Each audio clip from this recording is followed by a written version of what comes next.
এবং আমি শুধু দুইটা কথা বলতে চাই।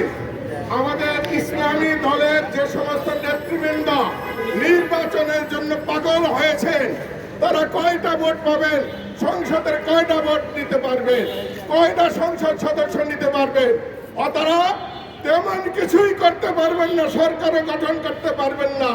অন্য দলের চামচাগিরি করে বিদেশের কাছ থেকে কিছু পয়সা উপার্জন ছাড়া তাদের কোনো লাভ হবে না। কাজেই এই নির্বাচন ইসলামের জন্য নয়, মুসলমানের জন্য নয়।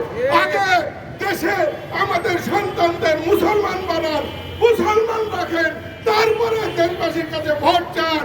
আমরা আমাদের সন্তানদের বাসায় থেকে ইসলাম শিখাইয়া স্কুল, কলেজ, বিশ্ববিদ্যালয় পাঠাই, কিন্তু সেখান থেকে তারা যখন বের হয়ে আসে তখন তারা নাস্তিক হয়, অন্য সংস্কৃতিতে অভ্যস্ত হয়, তারা পরকীয়ায় ভোগে, তারা নানান কিছু অনিসলামিক কার্যকলাপে লিপ্ত হয়।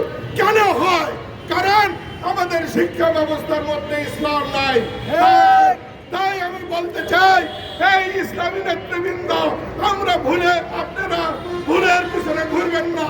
আগে দেশবাসীকে ইসলাম শিখান, স্কুল কলেজে ইসলাম, পাঠ্যসূচিতে ইসলাম, শাসন ব্যবস্থায় ইসলাম, সংবিধানে ইসলাম, এগুলা না ঢুকাইয়া আপনারা নির্বাচনের মাঠে গেলে কিছু পয়সা উপার্জন করতে পারবেন, আল্লাহ এবং রাসূলের সাথে গাদ্দারি করতে পারবেন, মুসলমানদের সাথে নেওয়া ঘাড়ামি করতে পারবেন, দেশের কোনো উপকার হবে না।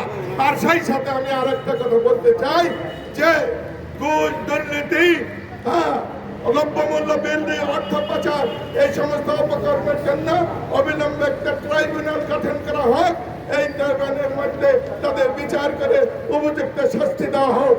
আর আমাদের এখন দরকার ইসলামী সরকার অথবা বিপ্লবী সরকার অথবা জাতীয় সরকার, যেটাই বলে আমাদের দেশের ইসলামী শিক্ষায় শিক্ষিত বুদ্ধিজীবী, প্রফেসর, সাংবাদিক, এদেরকে নিয়ে এবং অন্যান্য বিচারপতি, এদেরকে নিয়ে অবিলম্বে একটি জাতীয় সরকার গঠন করেন, ৭২ সংবিধানকে কবর দেন, নতুন ইসলামের ভিত্তিতে নতুন সংবিধান গঠন করেন, তারপরে নির্বাচনের কথা ভাবে।